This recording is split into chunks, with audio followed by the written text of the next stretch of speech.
¿Qué tal? ¿Cómo están? Un agrado saludarles a una nueva edición de Las Cartas sobre la Mesa, un programa de Infogate, un periodismo independiente, un periodismo que ya llevamos casi una década junto a ustedes y con un programa como Las Cartas sobre la Mesa, donde estamos en nuestra sexta temporada, sexto año, entregándole contenido, análisis, perspectivas, informaciones de lo que pasa a nivel global, como se dice hoy día en el norte global, en el sur global, en América Latina y por supuesto en los países que nos rodean, el vecindario, en América del Sur y también acá en Chile. Cosas que vamos a abordar ahora. Usted dirá, ¿cómo se entiende Argentina? Bueno, parte de la base que la elección argentina no es de izquierda a derecha, pero eso lo vamos a ver con nuestro invitado que ya se lo voy a presentar. Pero antes agradecemos a Mundo TV, la señal de Cable Mundo que está desde Antofagasta a Los Lagos, que se suma a varias otras plataformas de internet de cable que también retransmiten nuestro programa, como el caso Telecauquén, en Ñublevisión, y a nivel de radio, pero también imagen, Radio Longuén de Concepción, que tiene la gentileza de poder también transmitirlo semana a semana, digamos, este programa. Este programa, digamos, además está en otras redes sociales, en Twitter, o sea, perdón, en X, antes ex Twitter, en Facebook, YouTube, etc. Nuestros focos son el análisis, hacer un periodismo independiente, transparente, pero también con sentido estratégico, con sentido con esa visión, juntar los elementos que eventualmente definen lo que va a suceder. Entonces, eso es importante y por eso también agradecemos a digamos, Aurus, que nos acompaña digamos, ya hace bastante tiempo, ¿no? Pero Aurus, usted va a ir a las joyerías Aurus y se va a encontrar que tienen anillos, cadenas, que etcétera, pero lo que nosotros le recomendamos acá son los lingotes. Y usted me va a decir, pero eso es cosa muy pesada. No, Aurus tiene lingotes pequeños, unas cosas que pesan solamente es una onza de oro. Bueno, una onza, bueno, eso es el sistema, ¿no es cierto?, en inglés. Son 28,35 gramos. Ya, una pequeña lingote que son pequeñitos, ya, que están libres de impuestos, además usted no debe pagar impuestos, recuerde que todo tiene toda una regulación para poder adquirirlo o venderlo, pero en este caso, porque ser solamente una onza, no está sometido a impuestos, así que usted lo puede hacer y eso lo hace en Aurus, que nos coopera con las cartas sobre la mesa.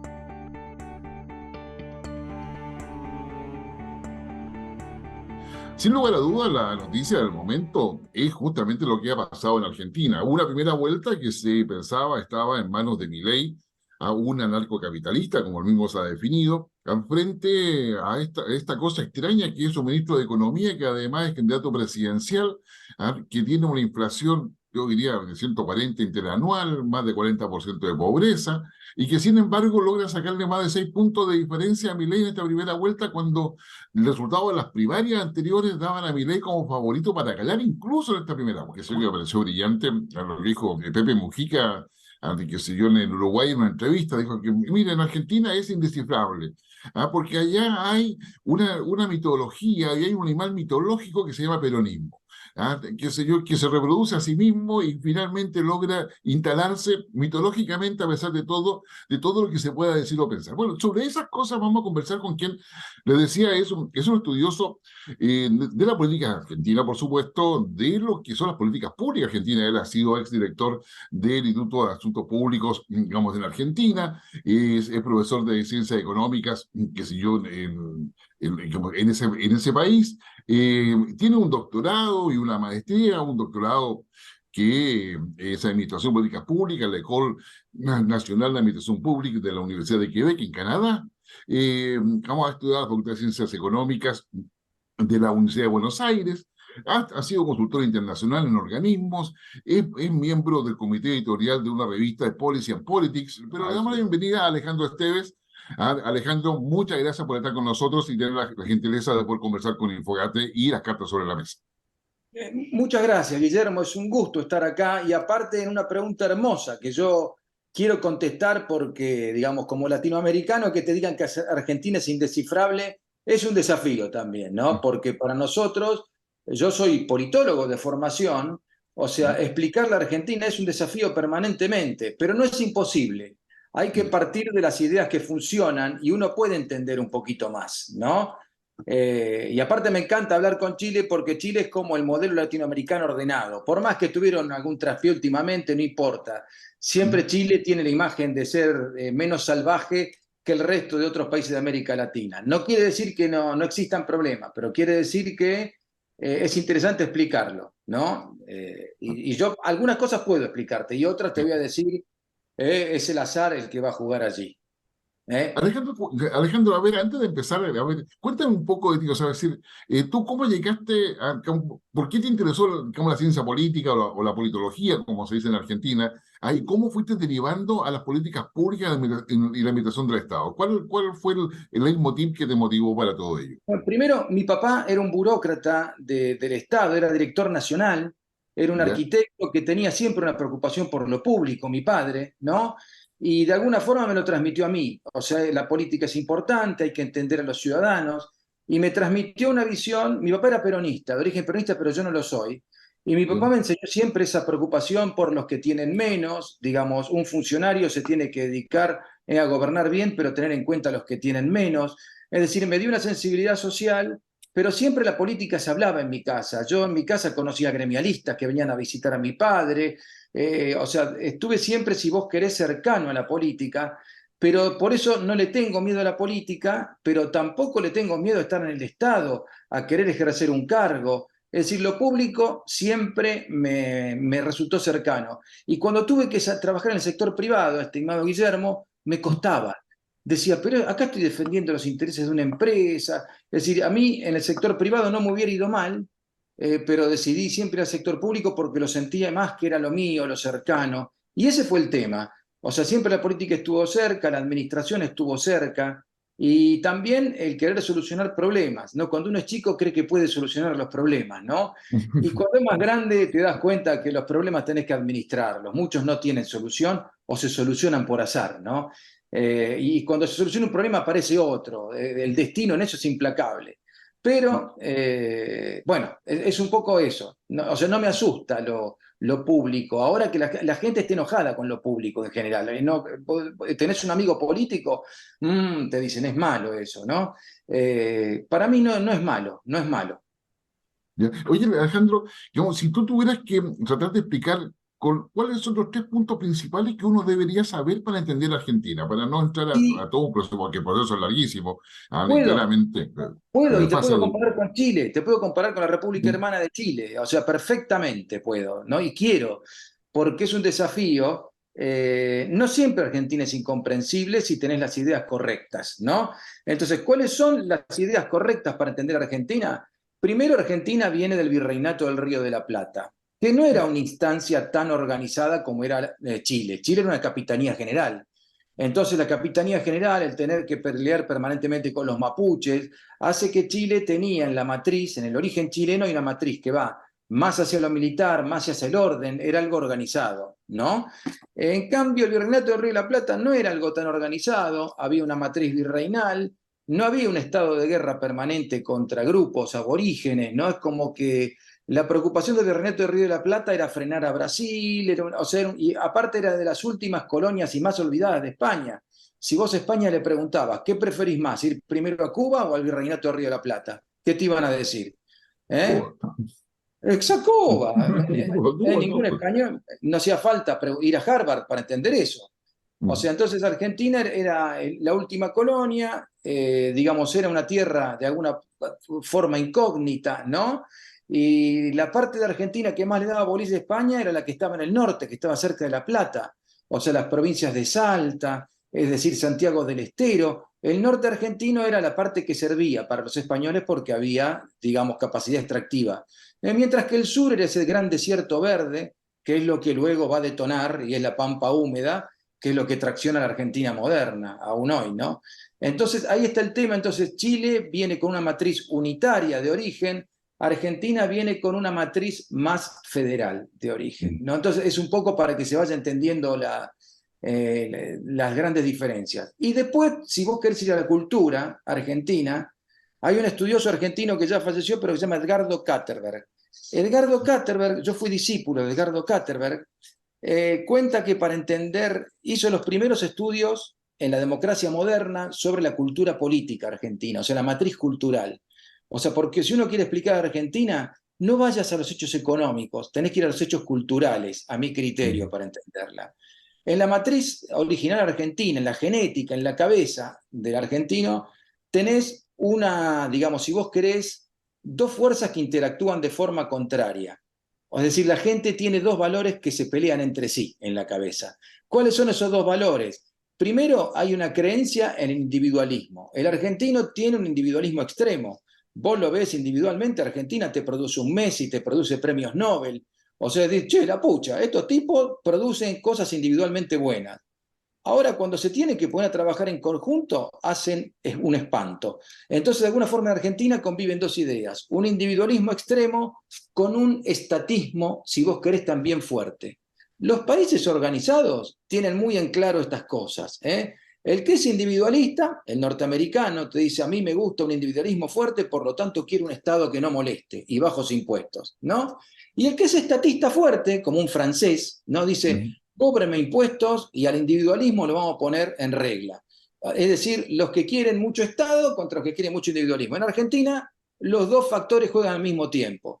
Yo individualmente quiero todo, quiero la libertad máxima, quiero pagar menos impuestos y al mismo tiempo quiero un Estado que intervenga, ¿no? Entonces, esa matriz es la que no tiene solución, ¿no? Y por ese tema Argentina siempre te incurre en déficit. Argentina es un país que siempre va a estar provocando déficit fiscal porque hay gente que quiere pagar pocos impuestos, pero al mismo tiempo quiere un Estado grande e interventor.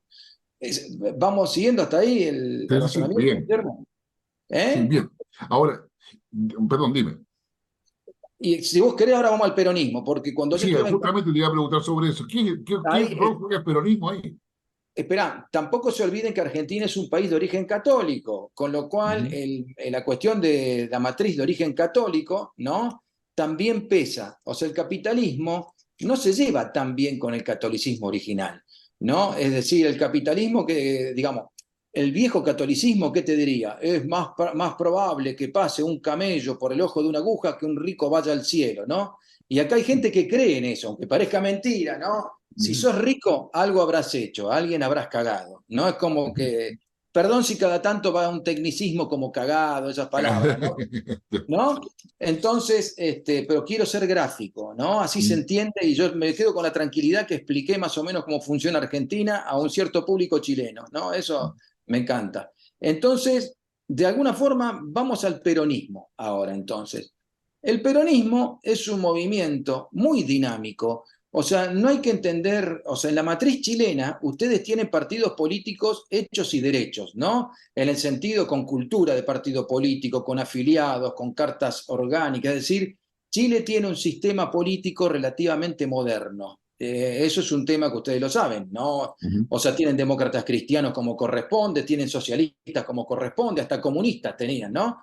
Ujú. Y ultraliberales también, o sea, ¿querés decir algo vos? Decime, Guillermo, yo no tengo problema No, que no, interrumpa. no, es que me parece que es muy interesante como la línea que estás tomando en la comparación, porque yo creo que coopera mucho a quienes nos siguen a poder entender la diferencia entre lo que tú ahora vas a explicar sobre el peronismo. Bueno, ahí va. Argentina también tiene partidos políticos hechos y derechos, como el Partido Radical, que es un partido demoliberal con una tendencia estatista, ¿no? El líder de ese partido radical era Irigoyen, que lo fundó allá en 1910, y termina con figuras como Alfonsín. O sea, Alfonsín es un poco el último gran líder radical, que ganaba elecciones, ¿no?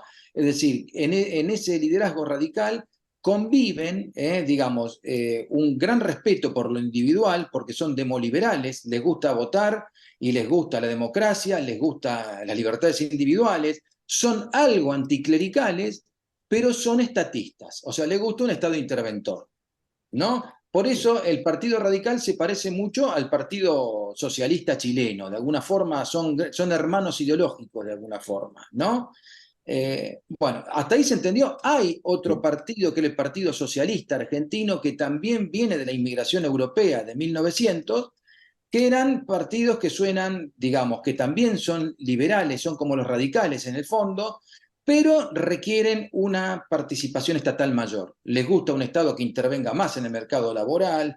O sea, la diferencia entre los radicales y los socialistas es que ambos son partidos, como entienden los chilenos, simplemente que el socialismo quiere más intervención en el mercado de trabajo, o sea, un Estado más presente que el radicalismo, ¿no? O Ok. sea, para un anarcoliberal son filosocialistas los dos, ¿me siguen? O sea, Milei los acusa de estatistas a los dos, pero de alguna forma para entender eso. Bueno, pero el radicalismo no llega a los sectores populares. El socialismo no llega a los sectores populares. Es decir, un radical abandonó hace rato el sueño de tener gremios de corte radical. Un socialista ni sueña con tener un gobierno, digamos, no sueña con llegar a los gremios. Los gremios son patrimonio de qué movimiento argentino. A ver, Guillermo, ¿de qué movimiento son? Del peronismo, o sea, como el modelo, no, por Exactamente. el peronismo. Sí, Exactamente. Pero entonces ahora vamos al peronismo. El peronismo es un movimiento que nace luego de la Segunda Guerra Mundial, ¿no? Hay mucha gente que venía a los grandes centros urbanos, que dejaba el interior del país porque creía que en las grandes ciudades había un fenómeno de industrialización creciente. Esto empezó en el 30, ¿no? sí. Y que allí iba a encontrar mejor trabajo, mejor expectativa de vida que la que tenía en el campo o en las pequeñas ciudades del interior. Bueno, esa migración va nutriendo un monstruo argentino que es el conurbano, ¿no? Pero cuidado que hay un conurbano también en Córdoba, hay un conurbano en Rosario, hay un conurbano en Buenos Aires. Pero ese conurbano es el Gran Buenos Aires, ¿no? La provincia de Buenos Aires. Se va nutriendo de una cantidad de gente que iba a trabajar ese fenómeno industrial, que empezaba y que les daba trabajo, ¿no? Iban a lugares un poco precarios desde el punto de vista de la vivienda, es decir, era gente que tenía más necesidades que logros, sinceramente. Bueno, a esa gente que tenía más necesidades que logros, que venía del interior, que no era tan anticlerical como los socialistas o como los radicales, los termina cooptando el peronismo. ¿Me van siguiendo? Entonces, el peronismo es Ujú. como que le habla a ese fenómeno industrial, a ese trabajador industrial e inclusive desempleado industrial hoy en día. Entonces el peronismo tiene su fuerte ahí. Ahora, el peronismo no es un partido político tradicional. Esto es lo que yo me cansaba de explicar en Canadá. Cuando yo estuve en Canadá, me hacían dos preguntas. ¿Qué son los desaparecidos? Me preguntaban, y tenía que explicarle qué son los desaparecidos. Y segundo, me preguntaban implacables, ¿qué es el peronismo? Y yo les explicaba. Entonces, el peronismo no es un partido tradicional como el que los chilenos tienen en la cabeza. Ujú. Es un partido de tipo movimentista. No tienen elecciones internas, no les importa tanto votar en internas, pero sí les importa mucho el liderazgo y les importan mucho los logros. O sea, que el gobierno se acuerde de ellos, ¿no? O sea, no les importa tanto un tema de procedimientos, sino Perón me construyó mi vivienda. Perón me dio este subsidio, ¿no? O el peronismo. Pero, o sea, el peronismo al mismo tiempo es un partido que defiende cierto orden y que le hace creer a la gente que es revolucionaria, ¿no? Es como Bien. que, pero no lo es, cuidado, no lo es. Pero Ujú. la gente cree en esa contradicción, ¿no? Es más, hay gente que te habla de San Perón, o sea, Sí. vos ves que hay una estampita, no, la gente tiene estampita de San Perón.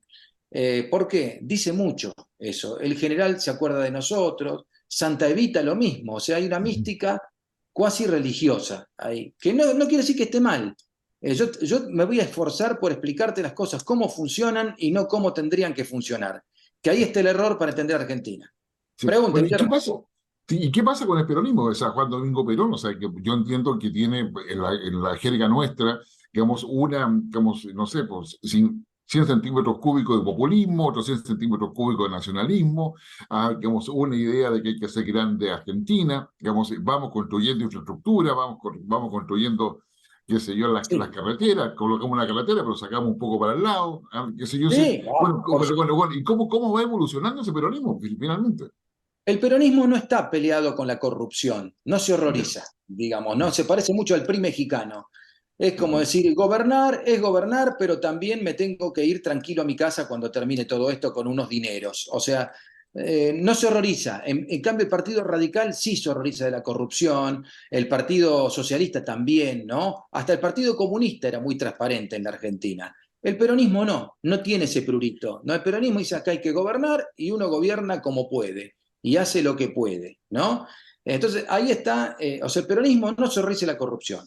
Es más, te sospecha, si te ve muy transparente, en el peronismo decirte fulano no toca un peso, es casi un insulto, ¿eh? Es como que, ¿no?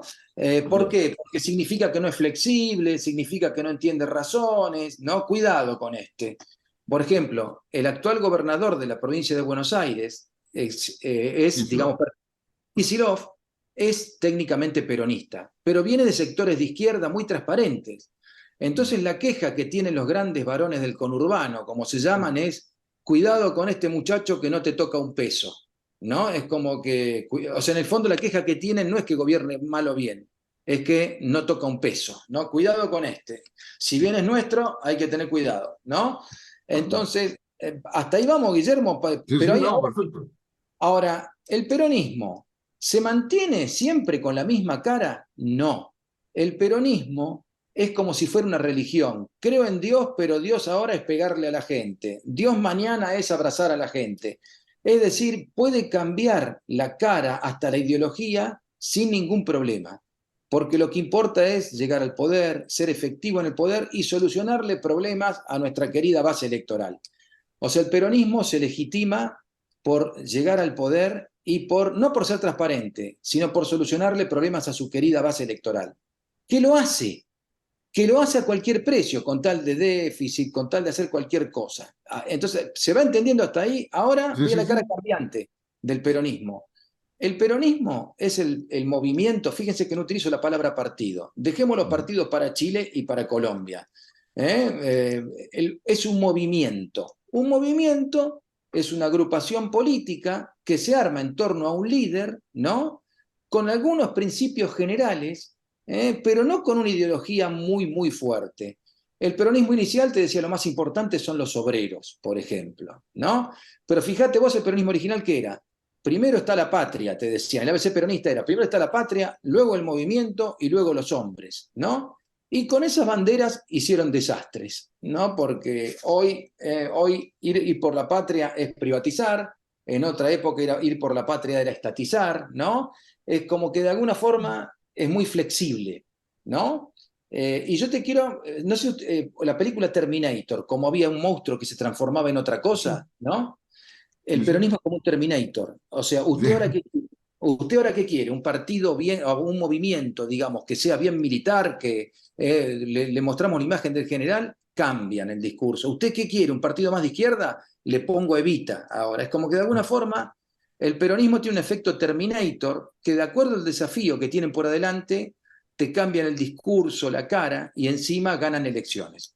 Sí, ahí, ahí en esa descripción que tú haces, ahí cae Menem, ¿no es cierto? Ahí, digamos, Sí, en esa suerte de cambio al que finalmente Menem de alguna forma se alinea con Estados Unidos y se alinea con todo el cambio de la globalización que llega, digamos, y el peronismo se alinea también con él en un minuto.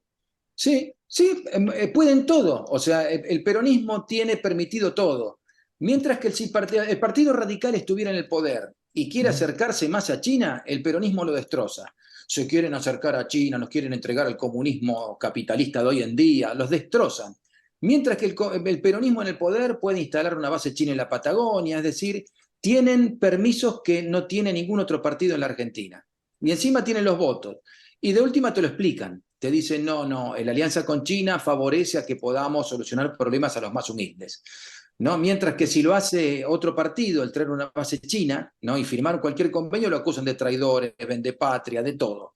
¿No? Oye, Eh, Alejandro, ¿y el kirchnerismo qué significa dentro de este peronismo? Porque finalmente el kirchnerismo, Néstor Kirchner aparece, y le da, digamos, esa vuelta de tuerca al peronismo, y luego y personaliza en él, yo digamos, te, reemplazando incluso a Perón. Bueno, hagamos una breve historia del peronismo para que se entienda. Entonces, el peronismo es ese movimiento Terminator que puede cambiar de cara y su base se lo tolera, esto es lo Ujú. increíble que no entienden los europeos, ¿no? No es que el peronismo es un fenómeno dinámico, muy interesante. No pierden elecciones ni en la mala época. Pero entonces vamos, entonces. Primero empieza con Perón, bajo una figura casi fascista, o sea, Perón idealizaba a Mussolini. Perón era una persona muy bien formada. No se crean que era el líder populista latinoamericano que se No, alimenta no, de no. bananas. No, cuidado, ¿eh? Perón era un militar de excelente formación, formado en Europa, era una persona que leía, escribía un montón, sumamente inteligente, pero Perón en sí mismo mostraba un origen bien argentino. El papá de Perón, te voy a contar detalles que sirve, sirve, estimado Guillermo. El papá de Perón era un médico que vivía en la Patagonia, en Comodoro Rivadavia. ¿no? Era un médico. En la Argentina la profesión de médico es muy bien vista, es como en Chile. O sea, ser médico y ser aristócrata era prácticamente lo mismo en la Argentina. El papá de Perón era un médico que vivía en la Patagonia, vivían en Comodoro Rivadavia, pero la mamá era de origen aborigen. Este médico nunca se casó con la mamá de Perón, era de origen tehuelche, ¿no? La mamá de ¿Ya? Perón, Tomasa se llamaba la madre. Entonces Perón siempre vio desde su crianza, digamos, con contacto, si vos querés, con cierta élite militar, vivió, ¿no? Y con contacto también con una madre de origen aborigen, ¿no? O sea, cuando Perón decide que quiere ser militar, los militares argentinos te inspeccionaban, iban a tu casa a ver cómo vivías, hablaban con tu madre, con tu padre, y los militares que lo fueron a visitar dicen es el hijo del médico de Comodoro Rivadavia. Qué buen miembro para el ejército argentino. Perfecto. Pero la mamá es aborigen. Te dice, la mamá es de origen tehuelche. Bueno, ambas cosas conviven en Perón. Por eso Perón tiene gran sensibilidad al humilde, ¿no? ¿Me seguís? Tiene gran Sí, sensibilidad sí, porque sí. su mamá representaba al aborigen, al humilde, al desposeído, ¿no? Y su papá representaba al orden, al establishment, representaba eso. Por eso Perón se manejaba muy bien en ambos sectores. Con los sectores altos era muy seductor y con los sectores bajos sabía cómo llegarle. Entonces, pero primer Perón es un Perón que había venido de Italia, quería a los obreros, tenía muy buen trato con ellos, era militar, es decir, era un candidato poderosísimo, ese Perón. Y es el que llega al poder en 1943, luego de la Segunda Guerra. También tenía cierta fascinación por las ideas, sobre todo mussolinianas, o sea, le encantaba Mussolini, pero era un Perón lector, inteligente, astuto, formado, con llegada, ¿no? Y bueno, y se casa con Evita. Evita era una artista muy querida, o sea, el modelo del éxito tenía Perón, ¿no? Si bien a Evita no la querían porque había sido artista y la sospechaban de prostituta, el establishment argentino, los sectores populares la veían como alguien que se acordaba de ellos, Santa Evita, ¿no? Entonces, primer peronismo, un peronismo ganador. Ese peronismo era el 50% del voto argentino. ¿Me Bien. seguís? Sí, Bueno, sí. vamos si querés al segundo peronismo, un El peronismo segundo. de los 70. En los 70 ya tenías una fuerte oleada de izquierda en América Latina, y ese viejo peronismo de origen fascista se recicla incorporando a jóvenes de izquierda que creían que el peronismo era revolucionario, ¿no? Entonces de ahí, pero Perón cuando tuvo que decidir entre izquierda y derecha, siempre se iba a la derecha. Hay un chiste que te decía, Perón le decía a su chofer, le decía, mire, usted siempre ponga el guiño a la izquierda del auto, pero me dobla a la derecha, ¿me entiende? O sea, es como que Perón, como ex militar, vas a ver que siempre cuando tenía que optar entre la revolución o la izquierda y digamos, y el establishment, siempre iba para la derecha. Pero Mira. nunca se olvidaba de darle ciertas remuneraciones a los gremios, es decir, el tipo te giraba a la derecha, pero no se olvidaba de los trabajadores. Por eso es el que le roba ideas a los socialistas, e impone el aguinaldo, o sea, el salario número 13 del año lo impone él, pero no es idea de él, es decir, legalizaba los gremios. Perón construye el gremialismo porque el gremialismo lo fortalecía a él. Entonces, ¿se entiende Sí, sí, sí. Perfecto. bueno, segundo año, en los 70, como era toda América Latina revolucionaria, ustedes lo tenían Allende, nosotros creíamos que el peronismo era revolucionario, ¿no? Entonces, de alguna forma, pero Perón procesa esa contradicción, luego con la muerte de Perón termina en un golpe, y luego saltamos al peronismo de los 90, si quieren, ¿no? El peronismo de Sí, los sí. 90 es un peronismo que viene con Carlos Menem, era un gobernador del interior, profundamente peronista, sinceramente, pero Menem dice, está bien, tenemos que hacer una política más neoliberal. Menem es el que termina de desarmar todo el Estado grande argentino que había armado el peronismo. Ese estatismo de los 50 que tenía Perón, Menem lo termina desarmando, termina privatizando todas las empresas públicas, achicando el Estado argentino. Es decir, Menem realiza una serie de reformas que las pudo hacer porque era peronista. Si un radical quería hacer eso, terminaba colgado en la Plaza de Mayo, ¿no? Entonces, se entiende como que el Sí, peronismo tiene sí. alta tolerancia a las reformas duras, que los otros partidos no. Entonces, y después ese Menem termina, 10 años gobernó siendo un éxito, o sea, dolarizó la economía argentina con la convertibilidad, o sea, Menem de alguna forma para ciertos sectores de derecha fue el éxito más grande que tenemos. Préstenle atención a esta foto ahora, ¿no? Esa alianza entre peronismo y neoliberales funcionó muy bien en la Argentina. Eso era Menem. O sea, Menem le pedía a los neoliberales, deme un ministro de Economía bueno, bien duro, bien monetarista, como Vigi, ¿no? Sí. Decía, este es un buen ministro de Economía. ¿Y qué va a hacer con los gremios? Yo los controlo. Entonces a los gremios peronistas los controlaba con digamos, con dinero, sobornos, o carpetazos también, como decíamos, ¿no? Es como que digamos, esa plasticidad del peronismo es muy interesante, ¿no? Sos peronista, sino también tengo dinero para darte. Y si no aceptás dinero, también tengo carpetazos, ¿no? Como que me van siguiendo, o sea, esos dirigentes sufren denuncias mágicas. Bueno, entonces ahí está el peronismo de los 90. Ese peronismo de los 90, pero siempre el peronismo adentro tiene los dos gérmenes, el germen de izquierda y el germen de derecha. Y ambos creen ser peronistas. ¿No? ¿No? Por eso se matan entre ellos, pero dice viva Perón, pero ¿no? Bueno, ese peronismo de los ¿Ya? 90 termina en una crisis, finalmente, que es la crisis del 2001, en la cual surge el kirchnerismo, que a vos te interesa. El kirchnerismo decían ser, digamos, jóvenes que venían de la gloriosa juventud peronista de los 70, que decían ser de izquierda o montoneros. Bueno, Néstor Kirchner es ese personaje. Levanta una bandera de izquierda, o sea, mucha defensa de los derechos humanos. Por ejemplo, reconoció el matrimonio igualitario, pero era profundamente machista, o sea, para mostrarte ¿no? Argentina tuvo matrimonio igualitario antes que Francia, antes que Alemania. O sea, en Argentina hicieron bandera, quiero que mi homosexual amigo se case, ¿no? Y vos decías, ¿pero vos respetás a tu homosexual amigo? No, pero quiero que se case. ¿Por qué? Porque da votos. O sea, eso es para explicarte, ¿no? Ese pragmatismo, pero cuidado que los otros partidos no tienen este pragmatismo. Solo el peronismo te muestra este pragmatismo, ¿no? Bueno, Okay. y de alguna forma, ese peronismo de los 70 que decía ser revolucionario, se encarna en Néstor y Cristina Kirchner, ¿no? Pero que en la práctica no fueron tan revolucionarios. La revolución era que se casen los homosexuales, o buscar mantener ciertas conquistas sociales, digamos, a favor de los obreros. Ellos lo hicieron. Pero desde el punto de vista de una gran revolución social, o que, o que la división entre capital y trabajo sea favorable al trabajo, no lo consiguieron de alguna forma. Pero mucha gente cree que ellos eran de izquierda y anda a discutírselo. Pero para, entonces, y ahora, o sea, viene el momento de Macri, que yo te puedo explicar. Bien. Macri tiene un partido que es Juntos para el Cambio, que yo después te puedo explicar qué es eso, pero no lo quiero poner ahora. Macri con Juntos por el Cambio llega al poder, ¿no? En el 2016 al 2019, están 16, 17, 18, 19, sí.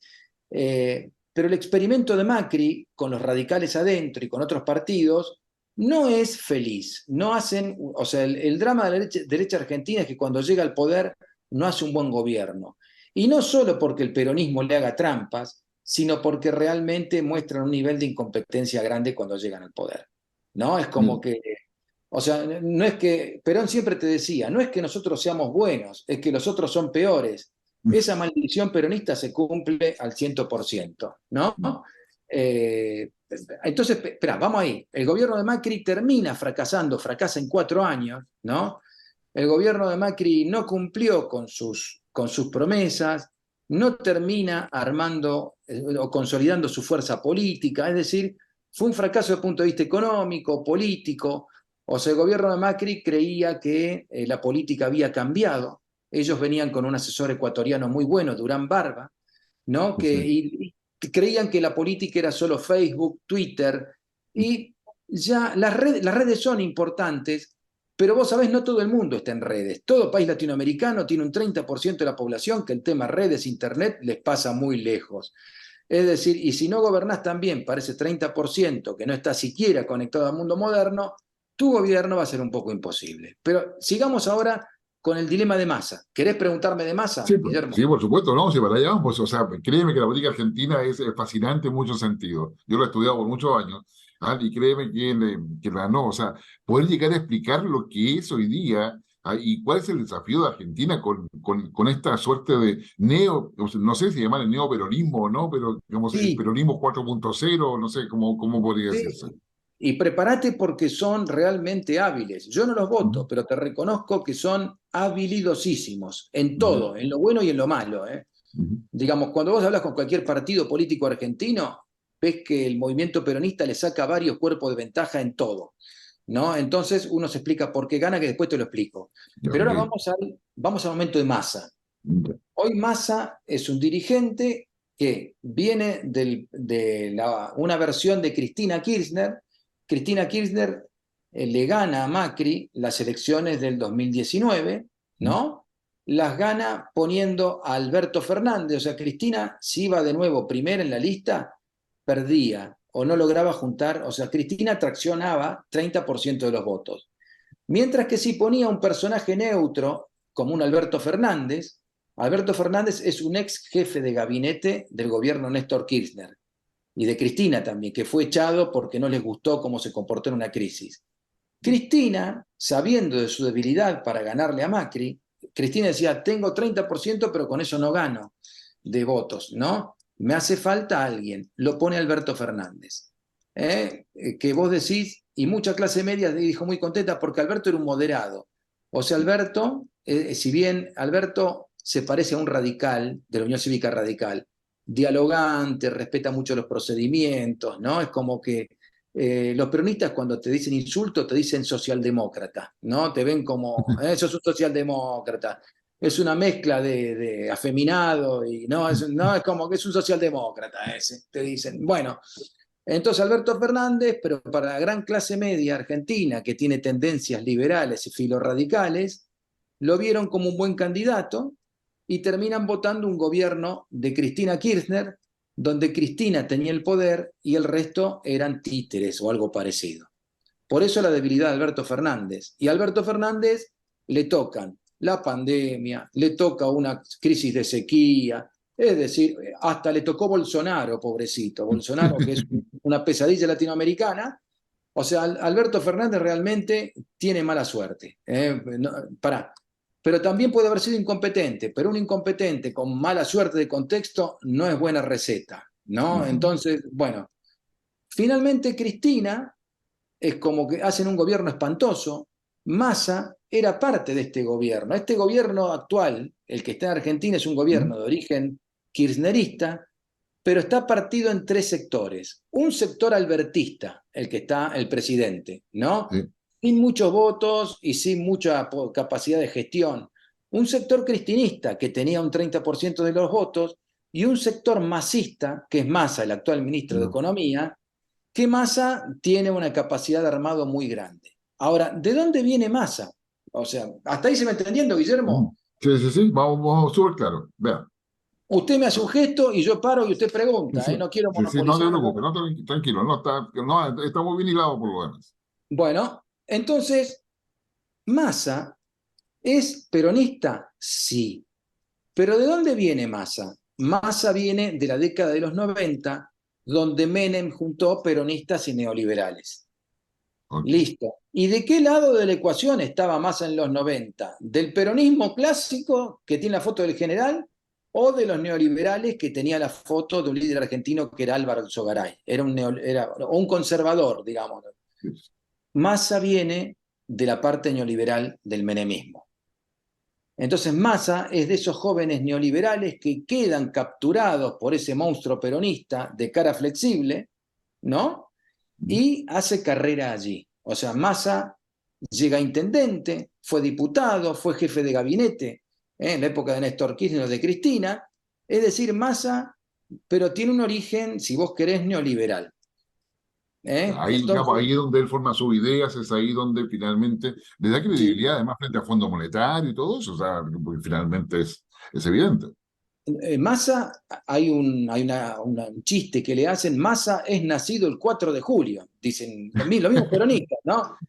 Es como que, pero es cierto porque los 4 de julio van a embajada americana, lo reciben con gran gloria, ¿no? Y encima dice soy peronista.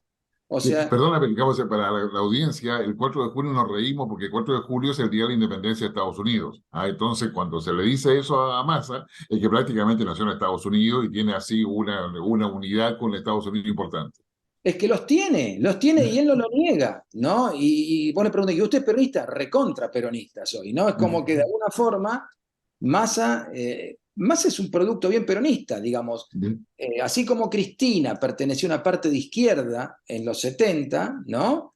Massa pertenecía a la parte neoliberal que fagocitó digamos, el peronismo. Y después se quedó, hizo carrera, ¿no? Es como que de alguna forma el peronismo te permite eso, otros partidos no.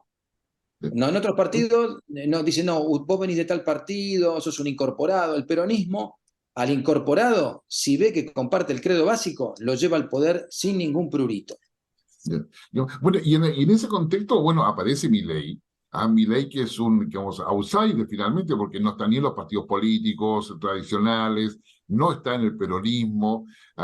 Finalmente surge así como una suerte de espuma que se coloca como cuando tú te colocas para afeitarte, que empieza, te refleja un poquito la espuma en los medios de comunicación, se hace famoso y finalmente termina siendo candidato y termina siendo canalizando un voto bronca, como se diría en Argentina. ¿Es tan así eso? ¿Milei tiene esa fuerza o no? Es, es así, y ahora mirá lo que te quiero explicar antes para entender la segunda matriz argentina.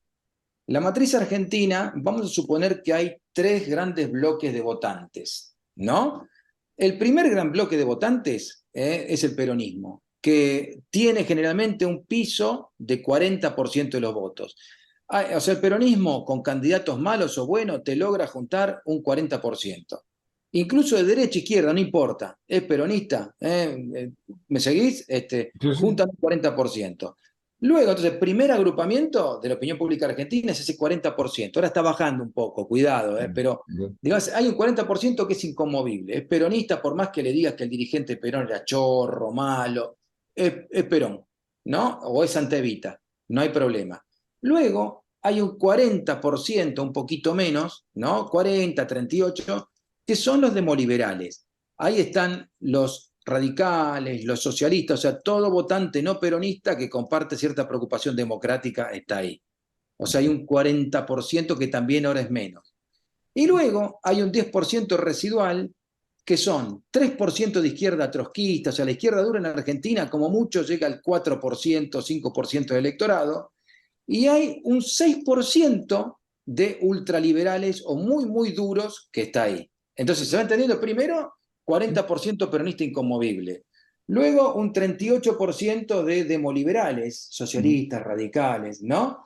Luego hay, o no peronistas, si querés. Luego hay una izquierda muy residual, o sea, y luego hay una, si vos querés, una derecha dura o liberal dura, de que, como mucho un 6%. Bueno, ahí está un poco. ¿Qué pasó en la Argentina desde el 2003 en adelante? Perdón, desde el reinicio democrático era así, ¿no? Era así. Entonces, ¿qué ocurre? ¿Qué ocurre? Ocurre lo siguiente. A partir de la crisis de 2001, empiezan a cambiar las cosas. En la crisis de 2001 explota el 38% pan radical, deja de estar, y el peronismo también tiene una crisis. Pero en general, para explicarte la Argentina, vos tenés digamos, una gran parte peronista, 40%, una parte demoliberal, como mucho un 40%, y una tercera coalición que oscilaba entre ser de izquierda, o sea, es una coalición un esquema de dos coaliciones y media que compiten, Ok. ¿no? La coalición y media generalmente fue de izquierda en una época, fue de derecha en otras, y que eso inclinaba el voto para alguna de las otras dos coaliciones. Lo que está pasando ahora, que es lo que vos bien marcaste con Milei, es que aparecieron tres coaliciones. Entonces, la coalición peronista ya no llega al 40% que llegaba antes, estará en un 30 y pico. La coalición demoliberal también sufrió algún desgaste, pero suponete que esté en un 30.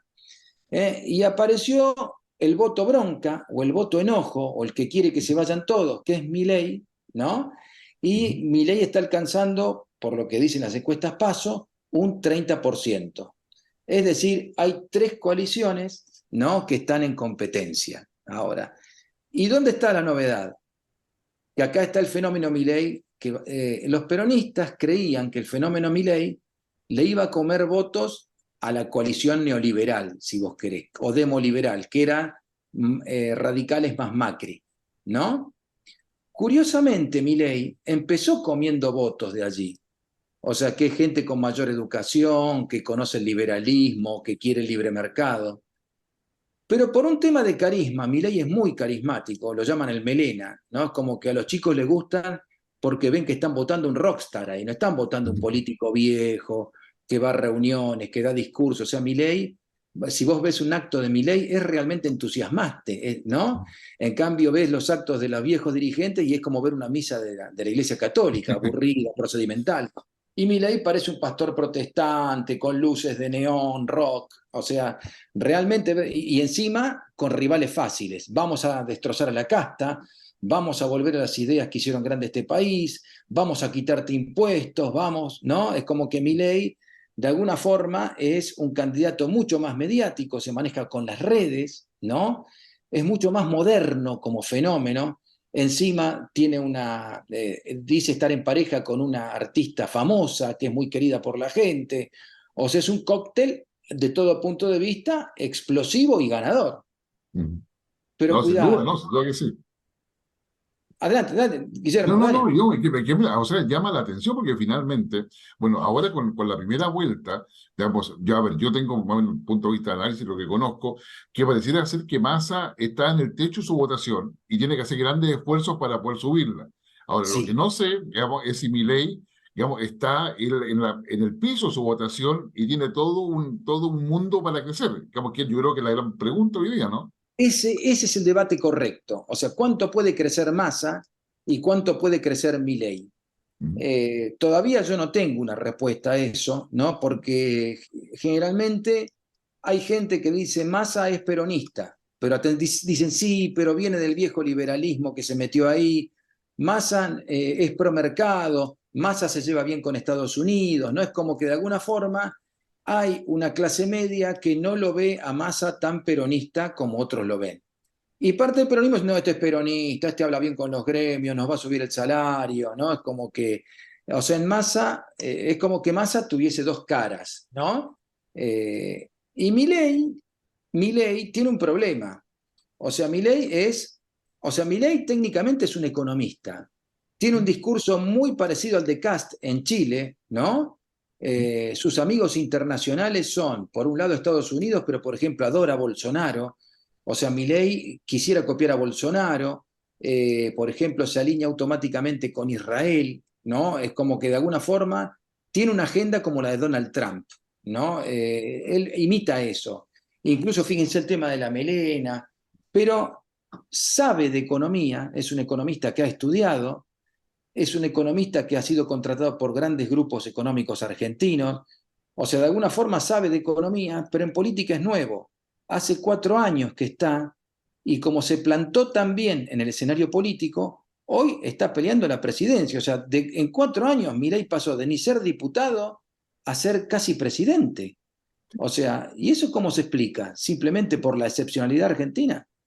Adelante, Pero, Guillermo. pero además, Alejandro, o sea, digamos, llamó la atención que en esta primera vuelta, recordemos que en Argentina, digamos, se eligen diputados, senadores nacionales, provinciales, gobernadores, alcaldes, en fin, la sábana de votaciones es impresionante. Pero me llamó la atención que a nivel nacional, el salto cuantitativo que da Milei con la Libertad Avanza en diputados y en senadores, no teniendo ningún senador, no teniendo prácticamente muy pocos diputados, o sea, casísimos diputados me atrevería a decir, Sí. logra colocar una minoría con capacidad de negociación en el Congreso. O sea, Sí, cuidado, pero esto no es Chile, ¿eh? Cuidado. O sea, ya, ok, por eso te pregunto. ahí va, a vos te hacen falta gobernadores. O sea, la Mm, Argentina es un país federal. así es. Entonces, vos no tenés que contar nada más que diputados y senadores. Lo que tenés que contar son gobernadores, porque son los gobernadores los que te traen a su vez a esos diputados. O sea, los que te disciplinan al Parlamento no son tanto los partidos políticos, diferencia con Chile sustantiva. Los que Ok. te disciplinan a los partidos políticos, ¿no? Son los gobernadores. Los gobernadores dicen, voten tal proyecto de ley porque acordé tal subsidio para la provincia. O le pide a los senadores, bloqueame tal proyecto de ley porque es del otro partido. Es decir, son los gobernadores los que influyen sobre todo en el Senado. Bueno, adiviná en qué cámara era fuerte el peronismo siempre, en el Senado. O sea, El el Senado, sí. peronismo, aunque te ganaran las elecciones los radicales o los de Macri, seguían controlando la mayoría en el Senado, entonces te armaban un bloqueo institucional en el Senado. Los proyectos no pasaban por el Senado, ¿no? Entonces, de alguna forma, ahí estás viendo. Entonces, Sí. lo de Milei, que es la pregunta que nos hacemos los politólogos, porque puede ganar, ¿eh? No lo demos por perdido, porque hay tal enojo con la clase política, o sea, hay enojo con la clase política. Y hay gente que lo está votando, incluso gente que había votado a Cristina, o sea, gente que había votado un peronismo que creía de izquierda, hoy te puede votar a un narcoliberal despeinado, ¿no? Ujú. Sin ningún problema, ¿no? Entonces, ese es el problema que el peronismo no vio venir. O sea, el Sí. peronismo le dio aire a Milei creyendo que con esto lo ponía en problemas a Macri, ¿no? Y se pusieron en problema ellos, porque el que puede hoy ganarles es Milei. Y te quiero decir una cosa, Guillermo, que es Ujú. conmovedora. Los sectores populares te están diciendo quiero votar a Milei. O sea, porque tiene carisma, porque el peronismo me engañó, ya no me cumplió con Cristina, y nosotros votamos a gente con carisma, te dicen algunos. Yo no te voy a votar a un porteño sin carisma, quiero votar a alguien con carisma. Milei tiene eso, ¿no? O sea, Sí. Milei, Ahora, sí, sí, no, ahora lo que tú me dices, o sea, vale decir, el solo hecho de que Kicillof, que es digamos, el gobernador peronista que logra ser reelecto a la provincia de Buenos Aires, que es el 40% de los votos, más o menos, hasta donde yo me recuerdo, o que sí. maneja un caudal importante. Digamos, Kicillof, digamos, la relación Kicillof-Massa, la relación Kicillof-Milei, ¿cómo lo ves tú eso? Espantosa, ¿Ya? porque son los dos economistas, pero son del lado económico distinto. Por ejemplo, Milei lo acusa a Kicillof de keynesiano, cosa que es cierto. O sea, Kicillof es profundamente keynesiano. Su tesis de doctorado en la UBA es sobre el efecto de las políticas keynesianas. O Oh, sea, ya. no, en los economistas se dividen en dos grandes bandos, los keynesianos de los no keynesianos, ¿no? Para hacerlo muy fácil. Milley es bien monetarista, bien economía de Chicago, es Vigi, es como el Vigi de ustedes, es eso, y más duro todavía, ¿no? Entonces, perdón, ¿y cómo se va? Pará, también Kicillof, hago un pie de página acá cortito. Ujú. Kicillof, que también es peronista, Kicillof no tiene origen peronista. Kicillof viene de una agrupación de izquierda de la universidad que se llamaba TNT. ¿Por la dinamita? No. Tontos pero no tanto se llamaba esta agrupación. Y esta agrupación era digamos, también criticaba la casta, porque decía, en la universidad también hay política, las universidades son generalmente de origen radical y tienen gobiernos filoradicales, ¿no? Generalmente, ¿no? Bueno, entonces de alguna forma Kisilov crece militando en una izquierda no tan marxista, pero izquierda al fin, y luego termina en el kirchnerismo. Entonces ahí tenés, o sea, Kisilov también se fue peronizando de alguna forma. Y juega ahí, o sea, es el gobernador del 40% de Argentina, que es la provincia de Buenos Aires, Sí. ¿no? O sea, cuidado, ¿no? No es menor eso, no es menor eso, ¿no? O sea, son 14 millones de habitantes que tiene y el 40% del PBI argentino está ahí, en la provincia de Buenos Aires. Bueno, entonces por eso hay que ver, volviendo entonces a la diferencia, los gobernadores son los que te disciplinan a los partidos políticos para que voten cosas en el Parlamento Nacional, en el Parlamento Federal. Y ahí Sí. está el tema. Con No, ese, con ese, perdón, sí, no, con ese equilibrio, digamos, donde no hay mayoría ni en diputado ni en Senado, qué sé yo, finalmente obliga una negociación. Estamos en un punto que da lo mismo quien gane, porque en realidad la gobernabilidad va a ser complicada para cualquiera, y sí, probablemente el peso esté en los gobernadores. sí, sí, pero el que tiene más gobernadores, si bien es Massa, pero no tiene tantos como antes. Y Milei no tiene ningún gobernador porque el partido que tiene más gobernadores se quedó afuera, que es el radicalismo. ¿No? Es como que el radicalismo y Juntos por el Cambio. Si vos querés ahora, ¿sabés qué sería bueno explicar, Guillermo, también, si me permitís? ¿Sí? El mundo del trabajo argentino, porque ahí también se entiende por qué el peronismo se está debilitando, no es el de antes, ¿no? Ok. O sea, yo te dije, los gremios eran peronistas. Hasta la década del 90, ser gremialista era ser peronista.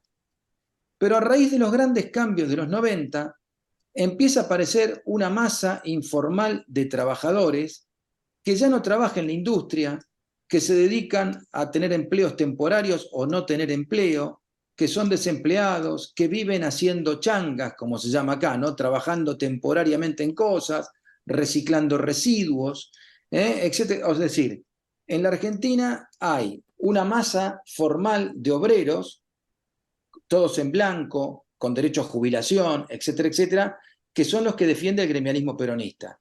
Pero hay una masa de ex obreros, desempleados informales, que no tiene representantes, si vos querés, dentro del peronismo, y los representan los piqueteros. Algunos de estos piqueteros son de origen peronista, pero otros no. Y el peronismo a estos sectores piqueteros le da planes sociales, es decir, hoy en la Argentina se calcula que hay cerca de 5 millones de planes para estos sectores. Entonces, Sí. sí, sí, sí, sí, y se los pagan mes a mes. Se los pagan, y son los que te hacen los cortes de ruta, los piquetes. Sí, sí, sí. Entonces, o sea, es como que de alguna forma, perdón, y el que más dio planes en la Argentina no fue el peronismo, fue Macri.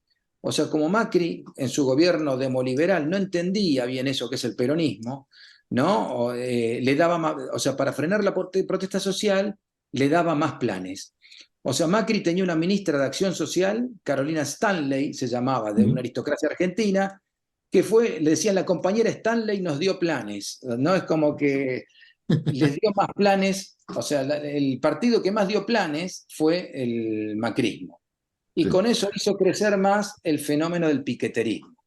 Que el piqueterismo se identifica más con el partido peronista de alguna forma, ¿no? En su cara de izquierda, que, digamos, con Juntos por el Cambio o las coaliciones demoliberales, si así se quiere, ¿no? Y jamás con el radicalismo. El radicalismo quedó recluido en un partido de clase media, ¿no? Entonces, ahí está el tema. Entonces, para entender, el peronismo tiene ese despelote adentro ahora.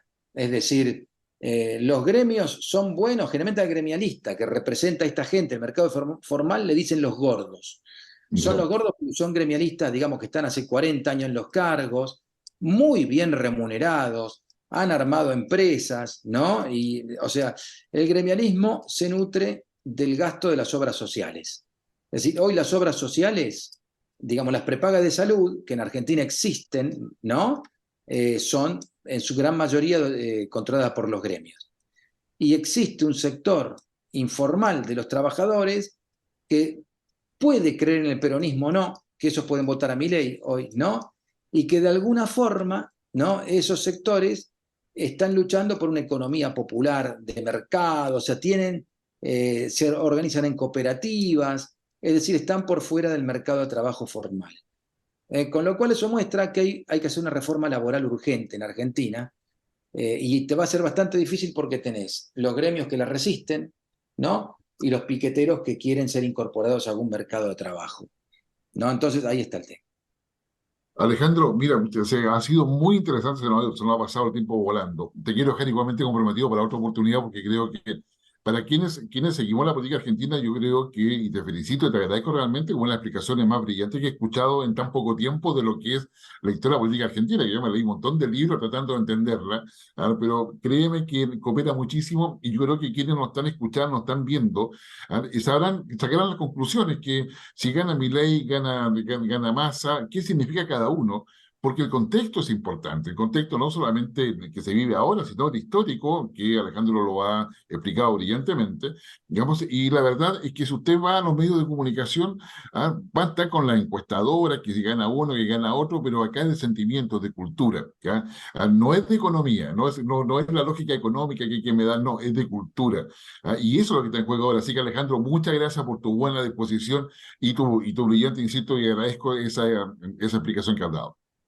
Gracias, es un gusto haber estado y un saludo a los trasandinos, viste que a mí siempre son Porque yo me imagino como argentino nos dicen los trasandinos, entonces me río cuando a ustedes le podemos decir trasandinos, que también es cierto eso, ¿no? Un gran Así, abrazo, Alejandro. Y a usted que nos sigue semana a semana las cartas sobre la mesa, 6 años ya, digamos, a su servicio para poder explicarle estos fenómenos, como el caso de Argentina ahora, lo que pasa en Chile, en el mundo. Son 6 años que estamos prácticamente en todo Chile, de Antofagasta hasta los lagos, semana a semana. Así que aproveche de todo lo que nos ha contado Alejandro para que usted converse con sus amigos, su familia, este fin de semana, que es un fin de semana largo aquí en Chile, digamos, aproveche de poder hacerlo. Recuerde, la democracia se fortalece cuando dialogamos.